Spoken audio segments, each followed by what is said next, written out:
السلام عليكم، ازيكم يا حلوين؟ عاملين ايه؟ يا رب تكونوا بخير. رجعت لكم النهارده في فيديو مشتريات الشهر، ان شاء الله اول شهر دايت. انا متحمسه للفيديو ده بشكل يعني لا يمكن تتوقعوه بجد، لانه بقالي دلوقتي سنتين عايزه اعمل دايت ومش عارفه، مره حمل، مره ولاده، مره رضاعه، لا ما ينفعش، لا.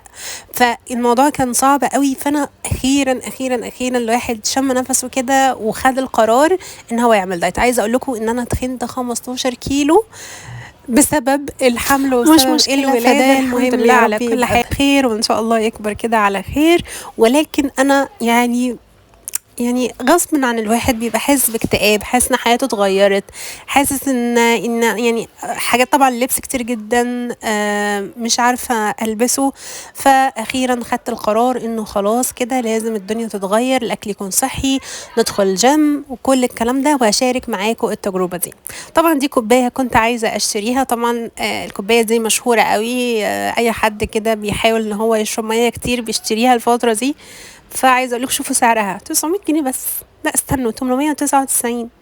فالمهم تعالوا معلش كده ناخدوا يعني لفه يا في بلاش السوبر الصراحة. ماركت قبل ما نروح البيت، واوريكم المشتريات بالتفصيل وكل حاجه اشتريتها ليه وعشان ايه، واحاول كمان اقول لكم على الاسعار قد ما اقدر. فيلا بينا نبدا الفيديو. ده ستروبري ورقه ده ايه؟ كباشن فروت.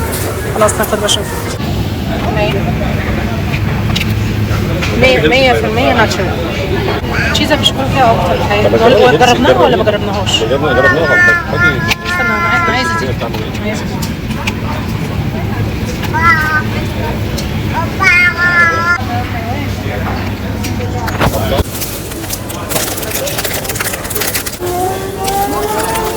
ليه؟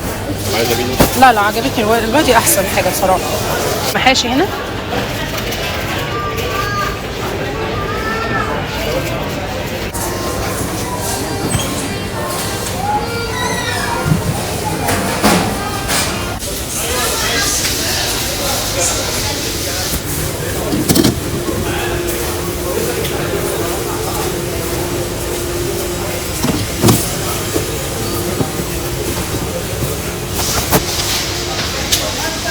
انا احسن اليوم عندك ولا ليهم مخصوص كافيون. ماشي براحتك.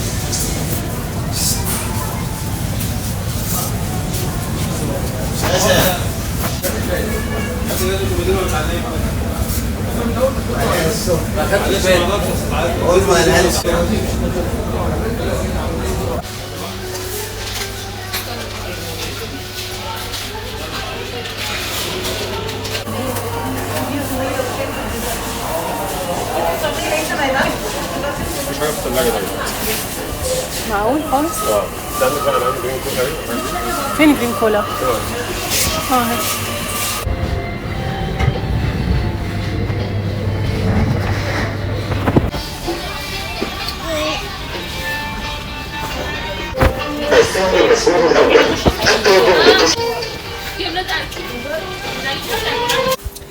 رجعت لكم يا حلوين من البيت اخيرا، وكده هوريكم مشتريات الشهر ده، واللي انا اول مره ابقى مبسوطه مشتريات بالشكل ده، الحمد لله. يعني اللهم بارك، اللهم زدها نعمه واحفظها من الزوال. ولكن يعني الشهر ده فيه حماس زياده شويه، يعني زياده شويه عن كل شهر. هي في كل وقت الحمد لله نعمه وبنشكر ربنا عليها، بس المره دي في حاجات جديده اول مره اجيبها، ومتحمسه ان انا اجربها، ومتحمسه لفكره الدايت عموما.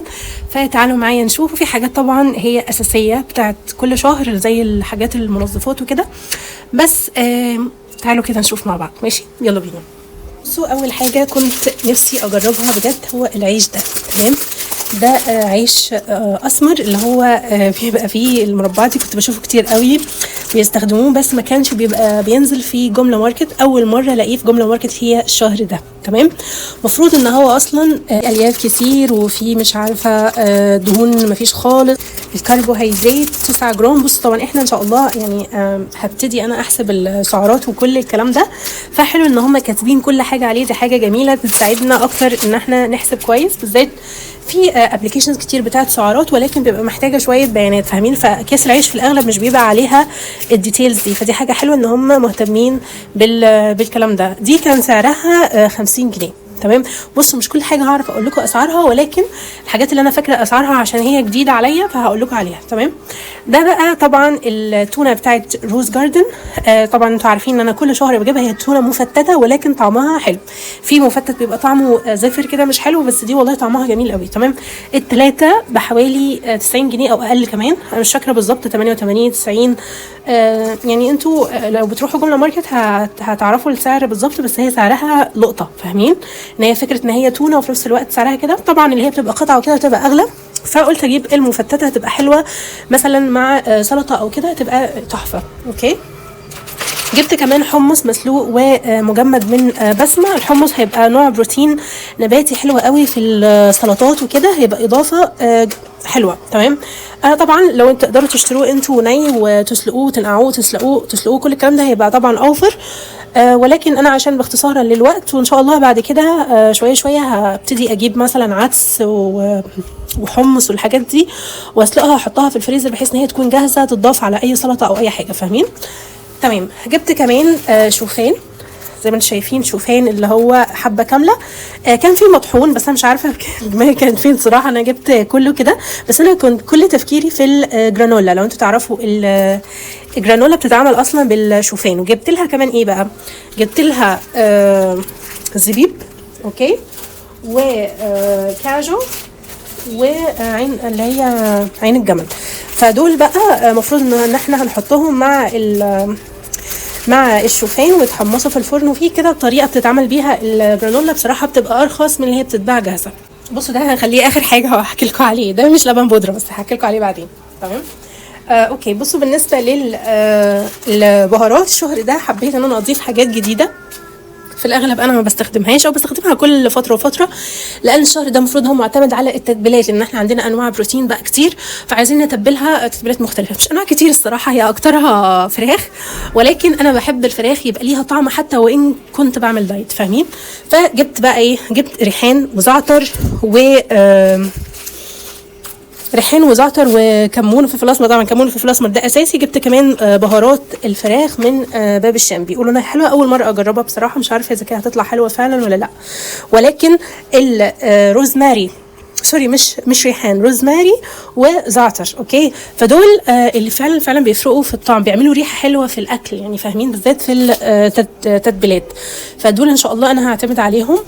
وهبقى اشارككم طبعا حوار الاكلات الدايت وكل الكلام ده طبعا اكيد، فان شاء الله هنجرب باذن الله. اوكي. كمان جبت اللي هو مشروم.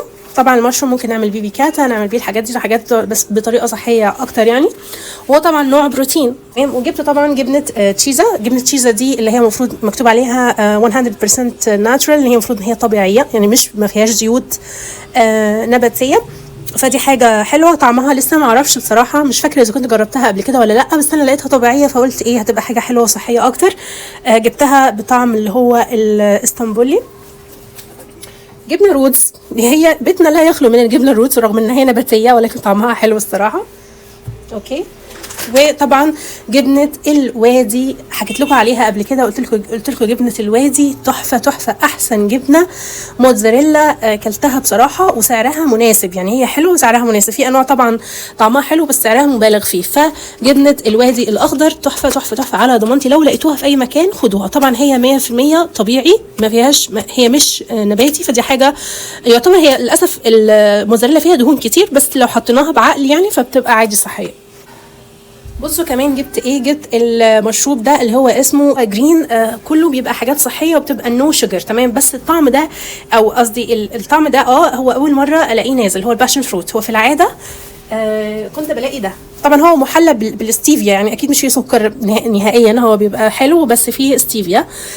في العاده انا كنت بجيب اللي هو التشيري، بيبقى طعمه توت لطيف قوي بصراحه. اول مره هجرب الباشن فروت. طبعا الحاجات دي مش اساسيات، ولكن عشان الفتره الاولى الواحد بيبقى نفسيته تعبانه قوي في الدايت، فبيبقى محتاج حاجات ان هي تخليه يتقبل فكره الدايت، فاهمين. فيعني اعتقد المشروبات دي هتبقى بديل حلو لما الواحد يبقى عنده كريفنج للحاجه الساقعه والكلام ده. نفس الكلام بالنسبه لي الشوكولاته، جبتها عشان نفس الفكره، انه لما يبقى عندي كريفنج لشوكليت او حاجه كده فيها كاكاو قوي، فان انا اجيب الهيلثي سبريد طبعا معروفه.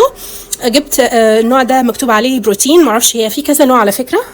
كنت انا صورت لكم في هناك في السوبر ماركت، فبس ده مكتوب عليها ستيفيا، ان هي محلاه بالستيفيا، وان هي لو فات، وان هي طبعا مناسبه للدايت زي ما انتم عارفين، معروفه يعني الهيلث سبريد. بس انا اول مره اجربها للامانه يعني. جبت كمان الحاجات دي اللي هي بروتين بارز. تمام. مفروض ان البروتين بارز مش حاجه يعني نعتمد عليها، ولكن زي ما قلت لكم نفس الموضوع، ان الفتره الاولى بحس ان انا بعامل نفسي كاني طفله يعني حرفيا، لان الفتره الاولى بيبقى الواحد يعني مكتئب من فكره ان هو ما يقدرش ياكل حاجات كتير، فحلو ان هو يبقى عنده بدائل في البيت تحسسه انه يعني حياته ما انتهتش، انه في حاجات ممكن ياكلها كسناك وتبقى لطيفه وطعمها حلو. فدي من الحاجات اللي انا هستخدمها اول فتره، ولكن مش هكررها تاني باذن الله الا اذا عجبتني قوي يعني. بس هي مش مفروض ان احنا نكررها، المفروض ان احنا نعتمد على حاجات طبيعيه اكتر ان هي تكون في السناكس وكده، فاهمين؟ نفس الفكره بالنسبه للرايز كيكس، ان هي برضو من الحاجات اللي مش اساسيه، ولكن هي الكالوريز بتاعتها قليله، وكمان جلوتين فري لو في ناس عندها حساسيه من الجلوتين، لاكتوز فري يعني ما شاء الله. فهي حاجه لطيفه قوي، بس هي المشكله طعمها مش حلو. انا جبت اطعم جديده المره دي عشان قلت باذن الله ممكن اتقبلها. انا جربتها زمان وما عجبتنيش خالص خالص يعني، كنت بحس ان انا باكل ورق كده، فاهمين؟ حاجه ملهاش طعم. بس المره دي جبت تفاح وقرفه، وجبت كمان بالشوكليت دارك شوكليت. المفروض ان هي ما يكونش فيها سكر كتير، فباذن الله هتكون حلوه. اوكي. كمان جبت صوص اللي هو السويت شيلي. على طول بشوف الناس اللي هم بيعملوا دايت بيعملوا سلطات وصوصات وكل الكلام ده بيحطوا عليها صوصات، يعني بيحطوا سويت شيلي، بيقولوا ان هو بيحلي اي حاجه. ما اعرفش الفتره الاخيره والله عايز اقول لكم اليوتيوب بتاعي كله حاجات صحيه، وناس بتعمل دايت، وناس بتعمل يعني ناس في الجيم وكل الكلام ده، فبتابع الفتره دي، فيعني بحاول اخد منهم افكار. فقلت اجيب السويت شيلي مبدئيا، وبعدين اشوف ممكن يتضاف على ايه، او ايه الاكلات اللي ممكن تحليه يعني. تمام. جبت كمان شاي اخضر بالنعناع. طبعا معروف ان الشاي الاخضر احسن من الشاي اللي هو العادي يعني. تمام. فهجربه. طبعا بالنسبه للتحليه انتوا عارفين كويس ان انا دايما بحب احلي بالسكر ده اللي هو سكر ستيفيا. تمام. فسكر ستيفيا او النوع ده تحديدا ستيفيولا ما شاء الله حلو قوي، عايز اقول لكم، وبيفضل فتره طويله يعني احنا بنستخدمه تقريبا اساسي حتى قبل ما اعمل دايت ولا اي حاجه. فهو ما شاء الله بيقعد فتره طويله. اوكي. هو مش رخيص للامانه، ولكن موفر اكتر من انواع تانية. يعني عندكم النوع ده مثلا يعني جوزي بيحب ان هو يجيبه، بس تحليته مش زي ده، يعني ده تحليته اكتر بكتير. تمام. وده انا شايفه انه طعمه احسن، يعني ما فيهوش افتر تيست، ما بحسش ان انا اصلا واخده سكر دايت.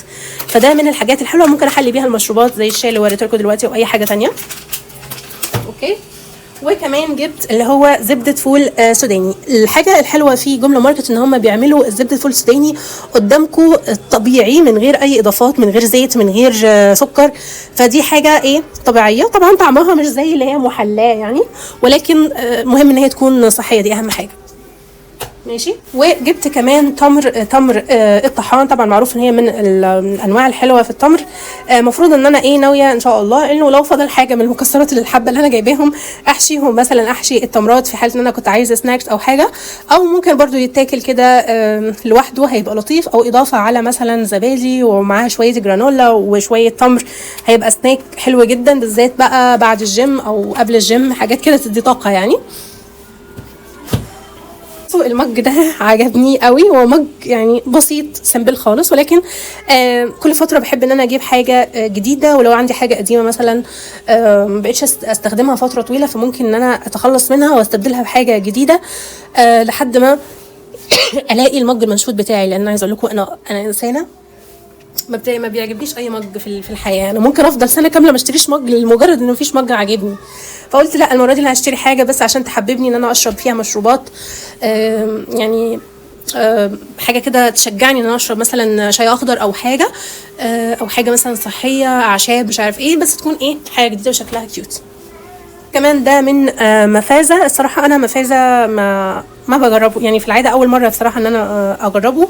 بحس إن هم أسعارهم شوية عالية لحد ما، في ناس كتير بتشكرهم، ولكن لقيت هناك بقى في بنات بقى بيقعدوا بقى بيغصبوا عليك إن انتوا تدوقي وكده، فدقت منها الصراحة عجبتني، مش وحشة يعني.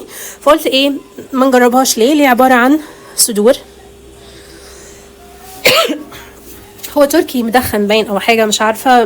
زي ما قلت لكم انا يعني ما باكلش غير البيفي اصلا، فدي هتبقى تجربه جديده بالنسبه لي. ده من مفازه. كمان هنا جبت ذره اللي هي السويت كورن، زي ما قلت لكم قبل كده انا بحبها قوي وبحب اضيفها على السلطه او على التونه او كده، بتدي طعم لطيف.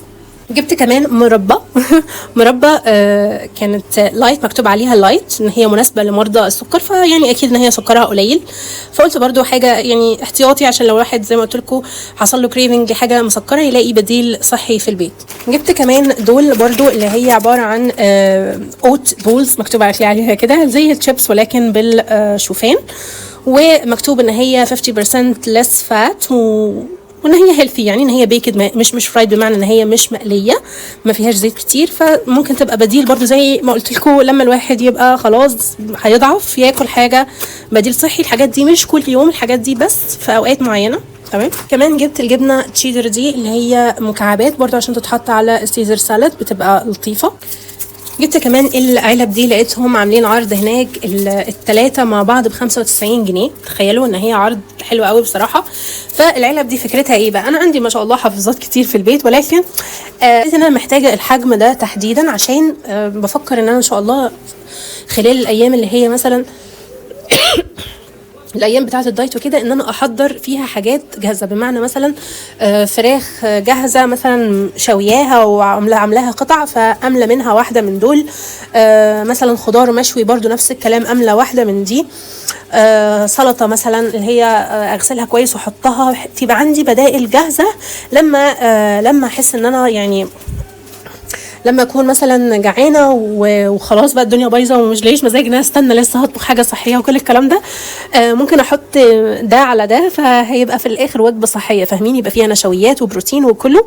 في ناس كتير قوي بيعملوها، بالذات الاجانب بيعملوا الحركه دي. انا مش من الناس اللي بحب اكل اكل بايت، يعني هم طبعا بيسيبوا الاكل بايت في الثلاجه، بيحضروا الوجبات من الاول يعني قبل اللي هو وجبات الاسبوع كلها احيانا وكل الكلام ده. انا ماليش فيه قوي، ولكن هعملها واجرب، يعني لو نفعت معايا هتبقى طبعا موفره للوقت الصراحه. جبت كمان دي اللي انا ما كنتش يعني في الاول مقتنعه بيها. ثواني، في البدايه انا ما كنتش مقتنعه بيها اول ما نزلت، فكره ان اللي هي غساله الخضار. تمام، اكيد انتوا عارفينها شايفينها كتير، اللي هي بتغسل الخضار كده. بصوا، تمام، انا ما كنتش مقتنعه بيها قوي، ولكن بما اني خلاص هبتدي دايت فاكيد هاكل خضار كتير، يعني احنا ما كناش بناكل خضار كتير قبل كده، ف يعني هتبقى عامل مساعد ان هي ممكن تساعدني في غسل الخضار وان هو يتصفى ويبقى من غير ميه ولا حاجه، فتبقى حاجه حلوه. تمام. جبت كمان دول لقيتهم نازلين جداد عندهم هناك، اللي هي تقريبا ايس بوب. عارفه دي يعني عباره عن ايه؟ انا مش عارفه هي عباره عن ايه، بس قلت ايه هجربها هشوفها ولو عجبتني هقول لكم عليها. ده مانجو باشن، معرفش مانجو باشن فروت يعني ومانجا مع بعض تقريبا. ودي بينا كولادا مش عارفه بينا كولادا دي برضو عباره عن ايه. عامه هجربها واقول لكم، بس هي هناك جايبين منها كتير قوي، بالنسبه لي حاجه جديده اول مره اشوفها، معرفش لو انتوا تعرفوها ولا لا.